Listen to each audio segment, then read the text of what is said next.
Bun găsit, dragi telespectatori, la o nouă ediție emisiunii Alfa Omega în obiectiv. Sunt Adina Martin și astăzi voi fi gazda dumneavoastră.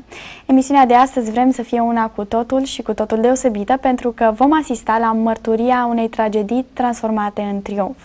Astăzi, invitata specială a televiziunii Alfa Omega este Natalie Nichols, o persoană pe care Dumnezeu folosește cu putere în schimbarea multor vieți. Și asta pentru că povestea vieții ei este una aparte, inedită. Mărturia ei este șocantă, putem spune. Sunt sigură că de-abia așteptați să o cunoașteți. Așadar, îi spunem bun venit în studioul nostru din Timisoara lui Natalie Nichols. Hello, Natalie. Hello. And welcome in our studio at Alfa Omega in Obiectiv. How do you feel so far in Romania, in Timisoara? Oh, I have enjoyed it. I've enjoyed it. I wish I could stay. I hate that I have to go home tomorrow. How do you find Alfa Omega TV and everybody here? Very warm, very engaging, very much a blessing to me. And you really ministered to me and blessed me while I've been here. Tell us a few things about the purpose of your visit here. To speak at a conference to a group of women Friday evening, and then to a group of women in ministry leadership positions on Saturday, and many things. Another event on Tuesday, and then there are some people who came as a ministry team with me who also ministered to children in orphanages and other things while we're here.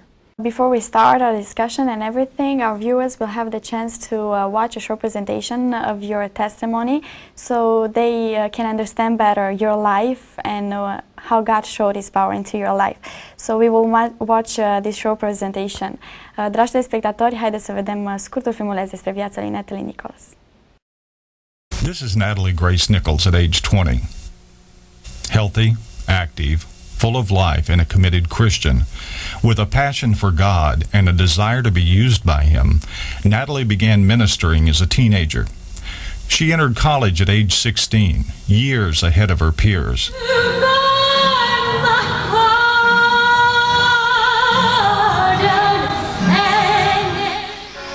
But it was her talent as a musician and a gifted speaker that led her to Dallas and the Miss Texas pageant. Natalie Nichols. My local pageant is held in New Boston. Here's Natalie in the talent phase of the Miss Texas pageant.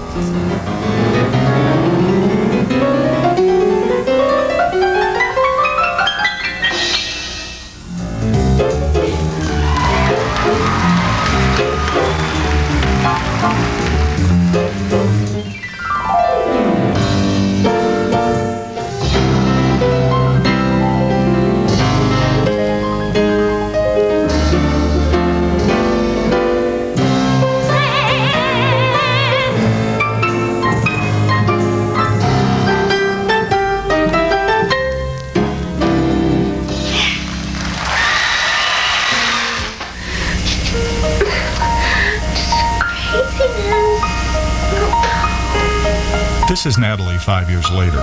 She is waging a losing battle against an unknown disease. It has slowly robbed her of her life and her dignity. Though it began with simple pain and fatigue, over time, every organ system of her body was affected. She became bedridden, unable to feed herself or speak above a whisper. She has undetected Lyme disease. Lyme is a bacterial infection that, if not accurately diagnosed and treated, advances throughout the body. Natalie's disease has advanced and consumed what was left of her, her mind.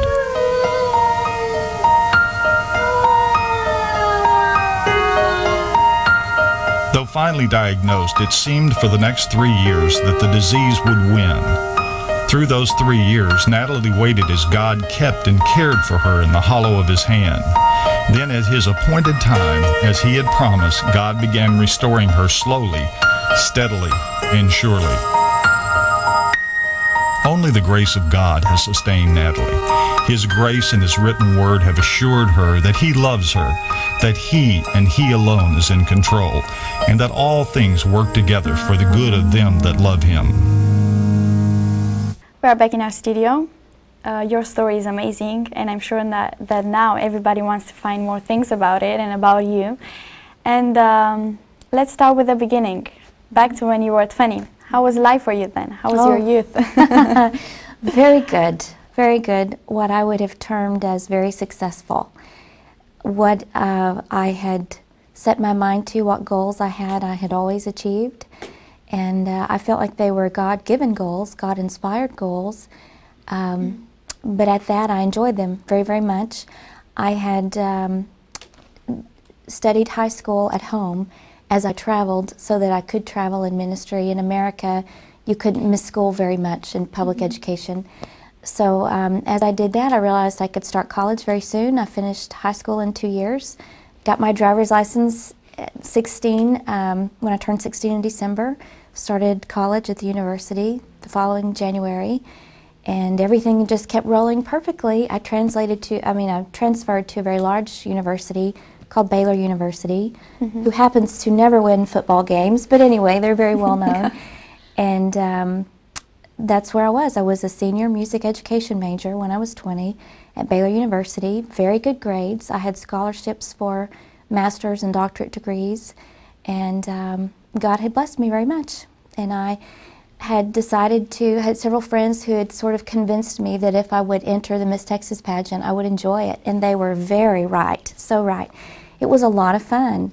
I'm a self-disciplined personality. I love challenges. I love being self-disciplined, so all of the exercise that you do to have a fit figure, and the training and the talent, the music and interview, studying up on world events, current events, and all of that, it was very much a challenge, and I enjoyed it a lot. Traveled a lot because of it, and so life was a blast, a complete blast at that point.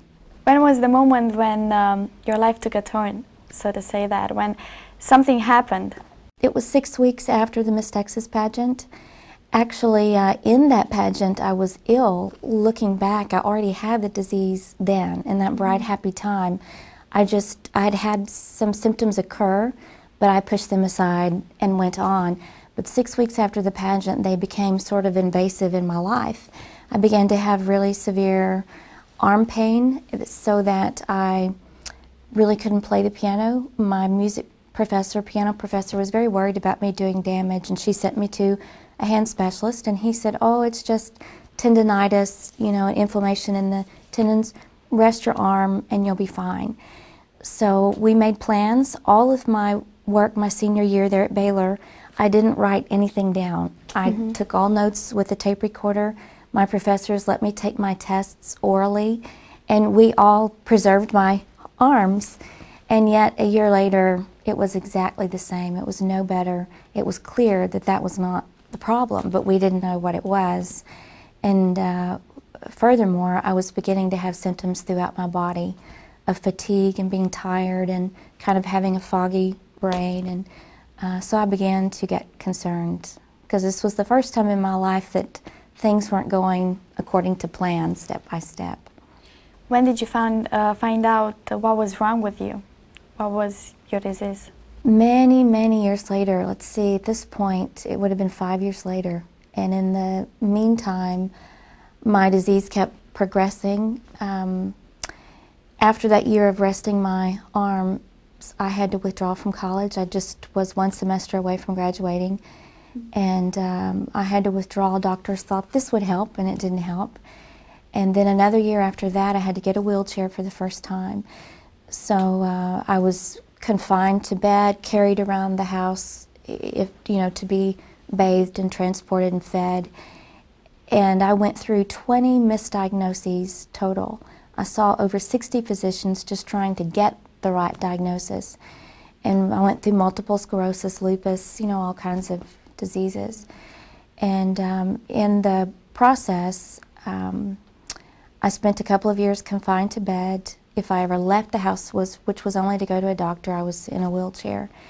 And then, seeking a diagnosis, I had a procedure done that somehow made the disease affect my brain. And I began to feel like I was buried alive. It was very odd.